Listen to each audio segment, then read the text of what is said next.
एक ऐसा एनीमे जिसमें पैर पैर पे मिस्ट्रीज हैं और वो है वन पीस। इसकी मिस्ट्रीज का सच सभी जानना चाहते हैं, बट सभी इतनी रिसर्च कैसे करें कि उनको सच का पता लग सके। तो इसलिए मैंने बहुत सारी रिसर्च की और बनाई द गामी थ्योरी, और ये है गामी थ्योरी का चैप्टर 2, जिसके अंदर मैं बात करने वाला हूँ वॉइड सेंचुरी के बारे में। पिछले चैप्टर के अंदर मैंने नीका के टाइम पीरियड की बात की थी। इस वीडियो को देखने से पहले तुम उस वीडियो को भी देख सकते हो। So without wasting any time, let's start the video after a small intro.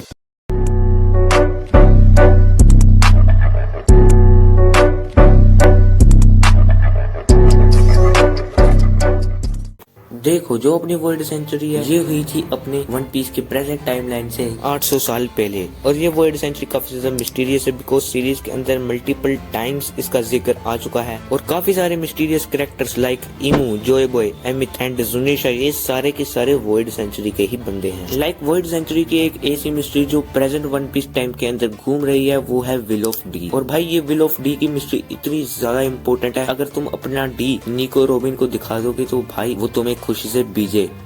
मतलब ये विल ऑफ डी की मिस्ट्री इतनी ज्यादा इम्पोर्टेंट है कि भाई वर्ल्ड गवर्नमेंट बिल्कुल भी नहीं चाहती कि वन पीस के वर्ल्ड के अंदर किसी को भी ये चीज पता लगे, बट गवर्नमेंट जाए भाड़ में। मैं तो तुम्हें बता के रहूंगा कि विल ऑफ डी होता क्या है। देखो, जो अपनी वर्ल्ड सेंचुरी थी उस टाइम के अंदर एक एंशिएंट किंगडम एग्जिस्ट करता था, जिसका सबसे तगड़ा जिक्र अपने डॉक्टर क्लोवर ने किया था। और मेरे ख्याल से इस एंशिएंट किंगडम के अंदर ही जो अपने डी क्लैन वाले बंदे थे वो राज करते थे। और सबसे ज्यादा फेमस थ्योरी जो तक सबसे ज्यादा सच मानी जा रही है वो है डी का मतलब डॉन होना, मीन्स सूरज की पहली किरण। और अगर तुम थोड़ा सा दिमाग लगा के देखो तो जो अपना डॉन है वो आती है अपने सन से। एंड वन पीस के अंदर सबसे पहला जो सन था वो था सन गॉड नीका, जिसकी मैंने अपने पिछली वीडियो के अंदर बात करी है। सन गॉड नीका के वंशजों को हम प्योर डी क्लैन कहेंगे। एंड एज सन गॉड नीका ने अपने एशियन किंगडम पे कब्जा किए हुए मून ट्राइब वाले बंदों को हरा दिया था। तो फिर ये चीज काफी ज्यादा सेंस बनाती है कि जो अपने नीका के वंशज थे उन्होंने अपने एशियन किंगडम पे राज करना स्टार्ट कर दिया था। जो वो मून ट्राइब वाले बंदे थे उनकी अलग अलग स्पीशीज जैसे की स्काइपियंस, विकन्स एंड लुनारियंस ये वर्ल्ड के अंदर अलग अलग होके रहने लग गए। जैसे कि जो अपने लुनारियंस थे वो तो रेड लाइन के ऊपर ही रहने स्टार्ट हो गए थे, और जो अपने स्काइपियंस एंड विकन्स थे वो अलग अलग स्काई आइलैंड्स के अंदर रहते थे। एंड वर्ल्ड सेंचुरी के अंदर जो अपना एशियन किंगडम था उसके पास प्लूटोन था, लुनारियंस के पास यूरानस एंड फिशरमैन्स के पास अपना पोसाइडोन था। एज अपना एशियन किंगडम था उसके बारे में तो अपने वेगापंक ने कहा है वो काफी ज्यादा डेवलप्ड किंगडम था, तो उसके पास एक एशियन किंगडम को फ्यूल करने के लिए कोई एनर्जी सोर्स हो, ये चीज ज्यादा हैरान करने वाली बिल्कुल भी नहीं है। बट अपने जो लुनारियंस थे उनके पास कौन सा ऐसा एनर्जी सोर्स होता होगा जिससे कि वो अपने यूरानस को फ्यूल करते होंगे या उसको वर्किंग कंडीशन में लाते होंगे। देखो, ऐसा हमें बताया गया है कि जो अपना वेगापंक था उसने अपनी मदर फ्लेम को बनाने के लिए अपने किंग के ऊपर काफी ज्यादा एक्सपेरिमेंट किए थे, और मेनली उसके फायर के ऊपर भी एक्सपेरिमेंट किए थे। और हो सकता है कि उस टाइम के अंदर जो अपने लुनारियंस हो वो अपनी फायर के साथ ही जो अपने यूरानस है उसको फ्यूल कर लेते हो। एंड अब हम बात करते हैं जॉय बॉय की। तो देखो भाई, जॉय बॉय अपनी वर्ल्ड सेंचुरी का एक बहुत ज्यादा इंपॉर्टेंट फिगर रहा होगा, एंड वो प्रिंस रहा होगा अपने एशियंट किंगडम का। बिकॉज जब अपना रोजर फिशरमैन आइलैंड से भाई पूरी प्रोफेसी वगैरह सुन के वापिस लैंड की ओर जा रहा था, तो सी किंग्स ने अपने Joy boy and mermaid princess के मीटअप को इस तरह से डिफाइन किया था कि दो रूलर्स फिर से मिलेंगे। एंड अपने जो मरमेड प्रिंसेस है उसका रूलर होना तो थोड़ा बहुत डिफाइन होता है, बट जो अपना जॉय बॉय है वो किस चीज का रूलर था। एज अपने वेगापंक ने कहा कि वो फर्स्ट पायरेट था, तो एक पायरेट रूलर कैसे हो सकता है। तो मींस जो अपना जॉय बॉय है वो एशियन किंगडम का मोस्ट प्रोबेबली प्रिंस रहा हो। एंड अगर हम उसके नाम की बात करें तो मेरे ख्याल से उसका नाम बिंक्स होगा, बिकॉज वन पीस का एक गाना जिसको बिंक्स साके कहा जाता है उसके बारे में काफी सारी थ्योरीज हैं कि वो वर्ल्ड सेंचुरी के बारे में बताता है, या लाफ टेल की रियल लोकेशन के बारे में बताता है। मेनली ये किसी बिंक्स नाम के साके की बात कर रहा है, और जो अपना साके है उसको शराब कहा जाता है, और शराब की एक टाइप होती है वाइन, और उसकी मोस्ट कॉमनली 2 टाइप्स होती है, white wine and red wine, जिनको हम पॉनिक्लिप्स के साथ रिलेट कर सकते हैं। जैसे कि रेड पॉनिक्लिप रिलेट होता है अपने रेड वाइन के साथ, एंड बाकी के पॉनिक्लिप्स व्हाइट वाइन के साथ रिलेट होते हैं। एंड अगर तुम रेड और व्हाइट कलर को मिक्स कर दो तो बनेगा पिंक कलर। एंड अगर तुम्हें पता हो जो अपना जो लाफ टेल था उसको जब दिखाया गया था उसकी पिंक थीम बताई गई थी, तो हो सकता है जो अपना लाफ टेल हो उसके अंदर एक पिंक पॉनिक्लिप हो जो वर्ल्ड सेंचुरी के बारे में बताता है। एंड अगर तुम पिंक के पी के अंदर विल ऑफ डी का डी ऐड करोगे तो बनेगा बिंक, जिससे कि ये थ्योरी और भी बहुत अच्छे से जस्टिफाई हो रही है कि जो अपना जॉय जोय बोय उसका नाम बिंक हो सकता है। थ्योरी के अकॉर्डिंग जो अपना जोय बोय उसका एक बड़ा भाई रहा होगा जिसका नाम होगा डेविड जोन्स, और अपने एशियन किंगडम की राजगद्दी का वारिस यहाँ हो सकता है कि वॉइड सेंचुरी के दौरान एशियन किंगडम का किंग अपना डेविड जोन्स ही रहा हो, क्योंकि अपने रॉक्स ने गोल्ड वैली के अंदर ये कहा था कि जो अपना डेविड जोन्स था वो प्रीवियस किंग का नाम था, बट अपने ईमो ने इसको डिनाई किया था। देखो भाई ये अपने 800 साल का ठोकरा इतना भी फुद्दू नहीं है कि उस बंदे से हिस्ट्री छुपाने की कोशिश करेगा जिसको पहले ही पूरी हिस्ट्री पता है। मीन्स हो सकता है कि जो अपना डेविड जोन्स है वो एक किंग तो हो पर वर्ल्ड का किंग नहीं हो, वर्ल्ड के स्ट्रॉन्गेस्ट किंगडम का किंग हो, और तब के टाइम पे स्ट्रॉन्गेस्ट किंगडम था एशियन किंगडम। और अपना जो जोय बॉय है वो अपने डेविड जोन्स के साथ एक क्रू की शुरुआत करता है अपनी फ्रीडम के लिए। तब के टाइम पे जोय बॉय ने पायरेट्स को एज ए क्रिमिनल इंट्रोड्यूस नहीं किया होगा, but as a bunch of people जिनके पास सबसे ज्यादा फ्रीडम है, इस तरीके से इंट्रोड्यूस किया होगा। यहाँ पे काफी सारी थ्योरीज है कि जो अपना डेविड जोन्स है उसका अलग क्रू रहा होगा अपने जोय बॉय से, एंड जोय बॉय और अपना जो डेविड जोन्स है वो एक दूसरे के राइवल्स रहे होंगे। बट देखो भाई जब अपने वेगापंक जिसको हिस्ट्री का सब पता है उसने जोय बॉय की बात स्टार्ट करी थी तो उसने कहा था कि जो अपना जोय बॉय था वो फर्स्ट पायरेट था, एंड अपना रॉक्स जिसको हिस्ट्री का सब पता था उसने जब डेविड जोन्स की बात करी थी तो उसने तो ये बिल्कुल भी नहीं कहा था कि डेविड जोन्स सेकंड पायरेट था। हाँ अगर उसने ये चीज नहीं कही तो ये जरूरी नहीं है कि जो अपना डेविड जोन्स है वो सेकंड पायरेट ना हो, बट डेविड जोन्स का नाम जब जब लिया गया है उसको एक पायरेट की तरह लिया गया है, ना कि एक शिप कैप्टन की तरह। एंड वॉल्यूम 38 के SBS के अंदर जो अपने ओडा है उन्होंने ये कहा है कि जो अपना डेविड जोन्स था वो एक शेफ था, जिससे कि ये चीज प्रूव हो जाती है कि जो अपना डेविड जोन्स था उसका कोई अलग से पायरेट क्रू नहीं था, वो एक प्री एग्जिस्टेंट पायरेट क्रू का ही मेंबर था। इसका मतलब बनता है कि वो जोय बॉय के क्रू का ही मेंबर होगा। एंड जो पर्सनली मुझे लगता है कि जो अपना जोय बॉय है वो अपने एमिथ के साथ भी भागा होगा। Like Joy Boy, Emet and David Jones तीनों एक साथ एशियन किंगडम से फरार हुए होंगे। और इस चीज की सपोर्ट में मेरी एक ये थ्योरी है कि जो अपना जोय बॉय है उसको काफी सारी चीजों के अंदर ओडिन के पैरेलल दिखाया गया है, जैसे कि ओपोजिशन के द्वारा दोनों का ही सारे के सारे नाम और निशान मिटा दिया। फिर अपने जोय बॉय ने अपना एक पायरेट क्रू बनाया होगा अपने दोस्त और अपने भाई के साथ, एंड मोस्ट प्रोबेबली अपने पायरेट क्रू का नाम रहा होगा डॉन पायरेट्स। और पायरेट क्रू के हर मेंबर के नाम के अंदर डी लगता होगा जिसका मतलब होगा डॉन। पहले साथ तो अपने साथ डी क्लैन वाले बंदे हो गए, और एडिशन के अंदर जाइंट, ओर्स, एमिथ और कोजुकी क्लैन का लीडर जिनके अंदर डी नहीं लगता वो भी मेंबर्स रहे होंगे। यहाँ पे उसके क्रू की दो पॉसिबिलिटी हो सकती है कि एक ये कि जो अपने जोय बॉय है उसके क्रू के अंदर 12 मेंबर्स रहे होंगे, एज जो अपना लूफी है वो जोय बॉय का ही रीइंकार्नेशन, तो शायद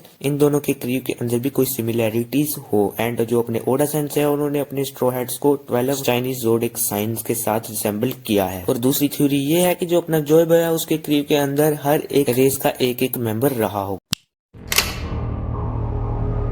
अगर वर्ल्ड के अंदर रोशनी है तो कहीं ना कहीं डार्कनेस भी होगी। और अब हम बात करने वाले हैं ईमू सामा के बारे में। देखो अपने वेगापंक जिसको पूरी हिस्ट्री का पता था उसने भी ये कहा था कि मुझे नहीं पता कि जो ये वॉर हुई थी उसके अंदर सही कौन था और गलत कौन था। और इसको 2 मिनट साइड करके रखो और ओडेन और ओरोची की स्टोरीज देखो। तुम अगर बिल्कुल ध्यान से देखोगे तो तुम्हें बिल्कुल भी पता नहीं चलेगा कि ओडेन और ओरोची में से सही कौन था। ओडेन जो भाई अपनी इज्जत भी दांव पे लगाने के लिए तैयार था जिससे कि वॉर ना हो और पीस कायम रहे, एंड ओरोची जो कि बचपन से ही अपने क्लैन को मैसेकर होते हुए देख रहा था। मोस्ट प्रोबेबल थिंग जो कि उसके मन के अंदर आती वो थी हेटरेट जो कि उसके मन में आ गई, एंड उसने वही किया जो अपने रिवेंज के लिए एक बंदा कर सकता है। अपने पंख हजार्ड के अंदर अपने आओकी के चश्मे के अंदर डोफ्लामिंगो की रिफ्लेक्शन ईमू के जैसे दिख रही थी। और जैसे कि हमारे ईमू का पूरा नाम है नेरोना ईमू, और रोम के अंदर एक किंग हुए थे जिसका नाम था किंग नैरो। हाँ ये वही था जिसके आगे इसका पूरा किंगडम चल रहा था, पर ये सिद्धू मूसेवाला के गाने सुनने में व्यस्त था। और मैं तुम्हें बता दूं कि इसने अपनी माँ को मार दिया था,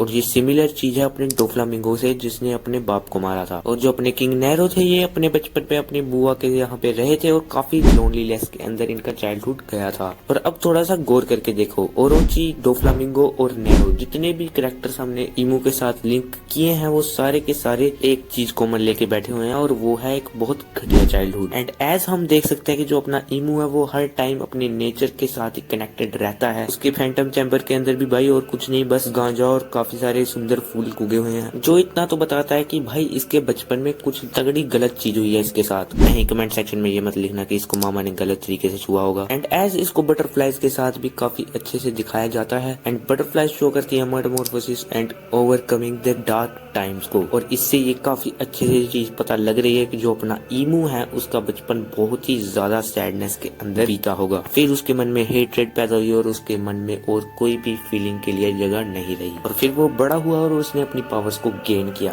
बट यहाँ पे एक सवाल आता है कि उसने अपनी पावर्स को गेन किया कैसे। देखो मेरी थ्योरी के हिसाब से उसके पास एक डेविल फ्रूट पावर रही होगी। एज मैंने अपनी एक वर्ल्ड सेंचुरी की थ्योरी वीडियो के अंदर ये कहा था कि विल के साथ ही अपने डेविल फ्रूट पैदा होते हैं। बट स्ट्रॉन्ग एवोल्यूशन की विल वाले बंदे का मरना जरूरी है जिसकी सोल डेविल फ्रूट में जाके ट्रैप होगी और फिर डेविल फ्रूट फॉर्म होगा। बट हो सकता है इसके अंदर एक और पॉसिबिलिटी है। एज मैंने कहा था सूखी विल का होना ही सफिशिएंट नहीं है बिकॉज सोचने से डेविल फ्रूट फॉर्म नहीं होगा, कोई पावर नहीं आएगी। बट देखो अपनी हाकी भी तो अपनी विल ही है। बेन स्टोक्स अपनी विल का यूज करके ही लोग फ्यूचर देख रहे हैं। 100 किलोमीटर दूर से भाई पूरा बातें कर रहे हैं। अब विल के साथ इतना कुछ हो ही रहा है तो भाई अपनी पावर आना भी बिना स्ट्रॉन्ग विल वाले बंदे के मरने से भी शायद पॉसिबल हो सकती है। और ऐसा ही शायद ईमू के साथ भी हुआ होगा। जो अपना ईमू है उसने अपनी स्ट्रॉन्ग विल के साथ जो पावर को डिजायर किया उस पावर को पा लिया। बट उसके पास कौन सी पावर रही होगी, तो मेरे ख्याल से उसके पास पावर रही होगी एबिस की। एज हार्ले के सेकंड वर्ल्ड के शुरुआत में ही लिखा है कि within the void there was a breath, जिसके अंदर वॉइड का मतलब ईमू से है और ब्रेथ से उनका मतलब अपने जॉय बॉय से। एंड एज हमें पता है कि जो अपनी हिस्ट्री है वो जीतने वालों के नाम पे दर्ज है। जो 800 साल से 900 साल पहले वाली सेंचुरी है उसका पूरा का पूरा नाम ही वॉइड सेंचुरी है। तो मींस जो अपना ईमू है उसके पास वॉइड की ही पावर्स हैं। और इसके डेविल फ्रूट को हम अपने शैडो फ्रूट के साथ भी बहुत अच्छे से रिलेट कर सकते हैं। एज वी नो कि जब अपना ईमू गॉड वैली के अंदर एंट्री मारता है तो सभी यही कहते हैं कि ये काला सा व्यक्ति कौन है। इवन जिन होली नाइट्स की रीजनरेशन को अपने रॉक्स ने ओवरकम कर दिया था, उस रॉक्स के साथ मिलकर उस टाइम के सबसे ज्यादा स्ट्रॉन्गेस्ट कैरेक्टर्स ने मिलकर ईमू पे अटैक किया था, पर ईमू का कुछ भी बिगाड़ नहीं पाए थे। उस टाइम पे ईमू ने जैसे रीजनरेट किया था वो काफी ज्यादा सिमिलर था अपने गेको मोरिया के डोपलमैन से। डोपलमैन वो चीज होती है कि जो अपना गेको मोरिया है वो अपनी शैडो को रियल वर्ल्ड के अंदर लेके आ जाता है और उसको लड़ने के लिए कहता है और उसकी शैडो को हराना बिल्कुल ही इम्पॉसिबल है। और ऐसा ही शायद ईमू के केस में भी होता है कि जैसे वो अपने वॉइड या इसकी फॉर्म को ही रियल वर्ल्ड के अंदर लेके आ जाता है, जिसको हराना हाकी के साथ भी बिल्कुल ही इम्पॉसिबल है। एंड अगर तुम्हें याद हो तो जो अपना गेको मोरिया था उसने ये कहा था कि जहाँ पे भी उसका डोपलमैन होता है वहाँ पे टेलीपोर्ट कर सकता है।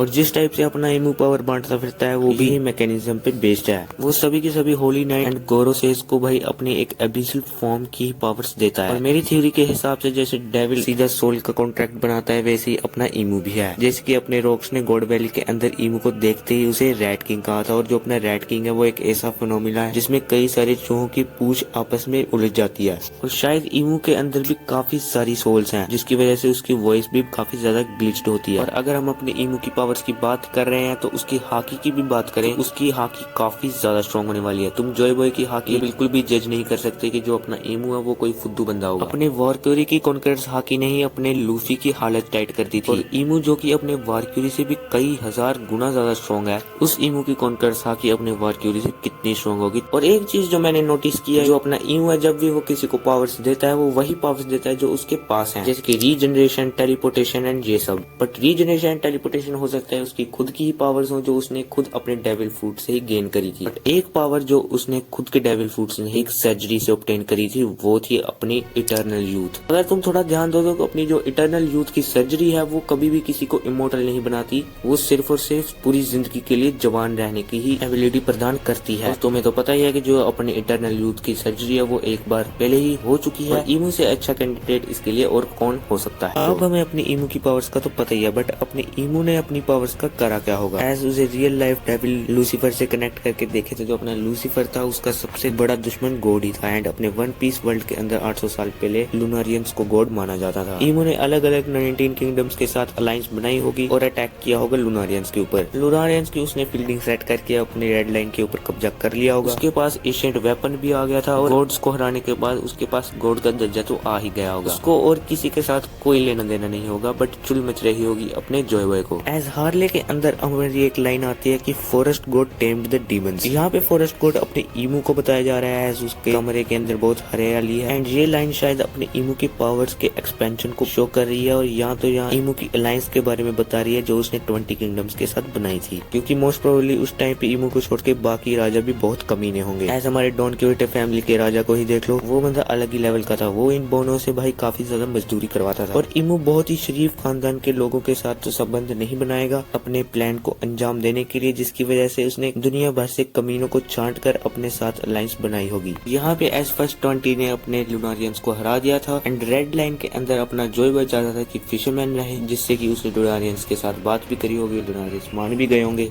अब हमारे माने मनाए हुए लुनारियंस की गांड पे लात मार के अपने इमू ने उनको बाहर निकाल दिया, तो जॉय बॉय की तो किल से की, इसलिए अपने जॉय बॉय ने ऐलान कर दिया होगा वॉर का, जिसकी वजह से लाइन आती है sun spread the fire of war. अपने जॉय बॉय का सीधा सीधा प्लान ये रहा होगा कि अपने सारी रेसिस को एकजुट करके एक साथ 20 किंगडम्स के साथ लड़ेगा और अपने जुनेशा के साथ मिलकर पूरी रेड लाइन को ही उड़ा देगा। बट अपना इमू भी यहाँ पे सूखा बैठने वाला तो है नहीं, उसने भी डोमी रिवर्सी भर भर के यूज करी होगी। डोमी रिवर्सी को भी छोड़ दे तो अपने इमू ने एनिमी टीम को काफी अच्छे से मैनिपुलेट किया होगा, जिसकी वजह से जॉय बॉय को काफी तगड़े धोखे मिले होंगे। एज राजा को हराने के दो तरीके होते हैं, पहला राजा को मार दो, दूसरा उसकी सेना मार दो। यहाँ पे दूसरा केस ही हुआ होगा, अपनी जॉय बॉय की सेना उसके खिलाफ ही हो गई होगी, तो वो उसके लिए लड़ेगी क्या। यहाँ पे एक और बहुत तगड़ी थ्योरी आती है कि जो अपना जॉय बॉय था वो अपने लिली का आशिक था और अपना इमू भी लिली का आशिक था। बट ये मुझे बहुत ही गंदी थ्योरी लगती है, बिकॉज इसका कोई सिर पैर ही नहीं है। एज जो अपना लूफी है वो जॉय बॉय की इनकारनेशन है एंड अपने विवी लिली की, एंड इन दोनों को अपने ओडा सेंसे बहुत ही अच्छे दोस्तों की तरह दिखाते हैं, ना कि लवर्स की तरह। एज हर जन्म के साथी इस जन्म के भी साथी बना दो ना, और यहाँ पे अपने लूफी एंड बोहा हांगकॉक के ही चांसेस दिखते हैं। और इमू के बारे में लोग कहते हैं कि उसने लिली की फोटो को संभाल के रखा हुआ है, इसलिए वो अपनी लिली से प्यार करता होगा। भाई उसने तो जॉय बॉय की स्ट्रॉ हैट तक को संभाल के रखा हुआ है, तो ये बिल्कुल भी मत कह देना कि जो अपना इमू है वो अपने जॉय बॉय से प्यार करता था। एंड एज जो अपना इमू था, अगर वो लिली से प्यार करता ही था तो अपनी लिली के पास ऐसा कोई भी कारण नहीं था कि वो अपने इमू को मना कर सकता। सर भाई जॉय बॉय को हराने का दम रखता था अपना इमू, वही तो बात रही होगी ना। और अगर इमू सच में लिली से इतना प्यार करता ही था तो जो अपना जॉय बॉय था वो लिली को बहुत अच्छे से यूज कर सकता था, एज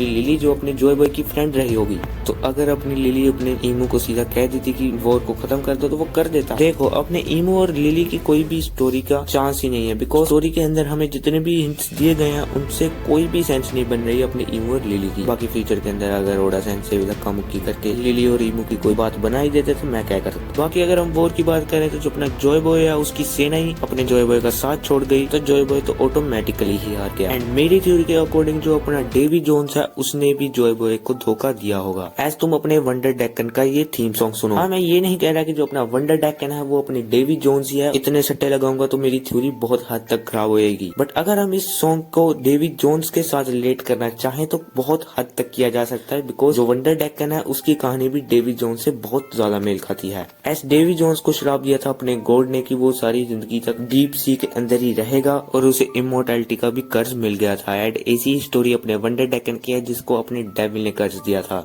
इस गाने के लिरिक्स कुछ ऐसे हैं, dead man tell no tales and want not. They live in a black country where not even birds fly. Means मुर्दा लोग कोई कहानियां नहीं सुनाते और ना ही वो चाहते हैं, और वो किसी ऐसी कंट्री के अंदर रहते हैं जो कि पूरी डार्क है एंड वहाँ पे कोई परिंदा भी पर नहीं मारता। ऐसा हमें पता ही है कि जो अपना डेवी जोन्स है वो एशियंट किंगडम से था, तो एशियंट किंगडम अपने समुद्र के नीचे है और समुद्र के नीचे ही सबसे ज्यादा डार्कनेस होती है। यहाँ पे जो लाइन आती है dead man tell no tales and they don't want to, इसका कुछ ऐसे मतलब हो सकता है कि जैसे कि अपनी स्टोरीज होती हैं वो शो करती हैं क्यूरियोसिटी को। मीन्स हो सकता है एंड टाइम तक अपने डेवी जोन्स के अंदर कोई क्यूरियोसिटी ना रही हो। The dead man need no jewels on their fingers and regret can not be seen in the darkness. Search the sunken treasure is mine, I am the richest man in the world. से हमें ये पता लग रहा है कि जो अपना डेवी जोन्स है वो अपने आप को काफी ज्यादा अमीर कह रहा है, पर वो कह रहा है कि dead man need no jewels on their fingers, मतलब उसके पास हीरे मोती चांदी सोना सब कुछ है पर वो कोई जरूरत नहीं समझता। अगर अपनी मंजिल को पाने के लिए एक आदमी अपने सपोर्टर्स को ही गवा देता है, अपने वेल विशर्स और अपनी कामयाबी पे खुश होने वालों को ही गवा देता है, तो फर्क नहीं पड़ता उसे उसकी मंजिल मिल जाए, उसके लिए उसकी मंजिल का भी कोई मोल नहीं रहता। डेवी जोन्स ने जिस चीज के लिए अपने जॉय बॉय को धोखा दिया वो चीज तो उसे मिल गई, पर उसका भाई उसकी आंखों के सामने अब नहीं रहा। मेरी थ्योरी के अकॉर्डिंग जो अपना जॉय बॉय था वो जंग के अंदर शहीद नहीं हुआ था, क्योंकि हम देख सकते हैं कि जो अपना जॉय बॉय है वो अपने एमिथ के बैठ के तसल्ली से भाई अपनी पावरफुल हाकी का नोट बांध रहा है। और अगर तुम्हें लगता है कि ये सीन अपनी वॉर के टाइमलाइन का ही है तो फिर एमिथ ने इसे जॉय बॉय को बचाने के लिए यूज क्यों नहीं किया। मीन्स अपना जॉय बॉय वॉर हारने के बाद बागी हो गया होगा, बट उसने बहुत ही ज्यादा तगड़ी चीज की होगी अपनी मौत के टाइम पे। तुम्हें क्या लगता है कि जो अपना रोजर है वो अपने आप को सरेंडर क्यों कर गया वर्ल्ड गवर्नमेंट के आगे? वो अपने अंत के हसीन पल अपनी बीवी बच्चों के साथ बता सकता था। एंड अगर उसकी डेथ की मिस्ट्री ही रहती कि किसी को पता ही नहीं लगता कि वो जिंदा है कि मुर्दा, तो वर्ल्ड गवर्नमेंट की अपनी हिम्मत ही नहीं पड़ती कि भाई वो अपने गोल्डी रोजर के बीवी बच्चों को मारने की कोशिश करे। मींस उसने शायद से शायद अपने जॉय बॉय से इंस्पिरेशन ली होगी। देखो 800 साल पहले अपना जॉय बॉय जो फर्स्ट पायरेट था उसको बहुत ही गंदा हरा दिया गया वर्ल्ड गवर्नमेंट के थ्रू। तो अब उसके जस्ट बाद ऐसा कौन सा बंदा है जिसको दूसरा जॉय बॉय बन के बहुत ही ज्यादा गंदी मार खानी है। मींस पहले तो अपने जॉय बॉय ने वर्ल्ड गवर्नमेंट के आगे सरेंडर किया होगा और फिर जब उसका एक्सिक्यूशन हो रहा होगा तब उसमें चांसेस है कि जो अपने डेवी जोन्स है उसने जुनेशा को पनिशमेंट दी हो। और इन सब चीजों के बाद अपनी वर्ल्ड सेंचुरी का टाटा बाय बाय हो जाता है। बट तुम्हें क्या लगता है यहाँ पे वीडियो एंड हो गई? नहीं, हम इसके भी 400 साल बाद की बात करने वाले हैं। मेन टाइमलाइन से 400 साल पहले अपने वानो की गोल्डन पीरियड की। ऐसा तुम्हें पता ही है कि ये वुल्फ वाला बुढ़ा जोरों से लड़ते लड़ते ये कह रहा था कि जो अपने वर्ल्ड नोबल्स है उन्होंने 400 साल पहले वानो के ऊपर भी अटैक किया था उस पे काउंटर करने के लिए, जिसका मतलब ये हो सकता है कि जो अपने होली नाइट्स है वो अपने एंटर किए होंगे तब के टाइम पे वानो में। एंड इवन अपना ईमू भी एंटर कर गया होगा वानो के अंदर। मींस उसने किसी न किसी होली नाइट को पोजेस कर लिया होगा तब। एंड अगर तुम हार्ले के अंदर ये क्रिएचर जैसे ईमू कहा जा रहा है जिसके सींग है और हाथ में आग का गोला है, ये काफी हद तक ड्रैगन ही लग रहा है बिकॉज इसके पंख भी हैं। अपने ईमू ने योकाई फॉर्म के अंदर ट्रांसफॉर्मेशन लेकर अपने फ्लावर कैपिटल के ऊपर चढ़ाई कर दी होगी। बट तभी अपने शिमोत्सुकी रियुमा एंट्री मारते हैं और गला काट देते हैं अपने ईमू का। वहाँ पे अपने होली नाइट की मौत हो जाती है और ईमू की फटके हाथ में आ जाती है और वो सबको ऑर्डर दे देता है कि अपने वानों से भाग निकल आओ। मींस शिमोत्सुकी रियुमा ने जिसका गला काटा था वो और कोई नहीं अपना ईमू सामा ही था। यहाँ पे अपना गोल्डन पीरियड ऑफ वानो भी खत्म हो जाता है और गोल्डन पीरियड ऑफ वानो के साथ साथ गामी थ्योरी का पार्ट 2 भी खत्म होता है। देखो भाई इस वीडियो के लिए मैंने हद से ज्यादा रिसर्च की है, डिफरेंट थ्योरीज को रीड किया है, कई इंटरप्रिटेशंस और कई चीजों के बारे में स्टडी की है। मींस सिर्फ और सिर्फ इसकी स्क्रिप्ट के लिए ही मुझे कई हफ्तों का काम लग गया भाई। इसलिए मेरा निवेदन है कि तुम भाई इस वीडियो को लाइक कर दो और अगर चैनल पे नए हो तो सब्सक्राइब कर दो। इसको अपने वन पीस ओटाकुस के साथ भाई शेयर करो फुल। इसका अगला पार्ट गामी थ्योरी पार्ट 3 भी आएगा भाई, वो भी बहुत ज्यादा इंटरेस्टिंग होने वाला है, तो इसलिए सपोर्ट दिखाओ यार। और मिलते हैं अगली वीडियो में, तब तक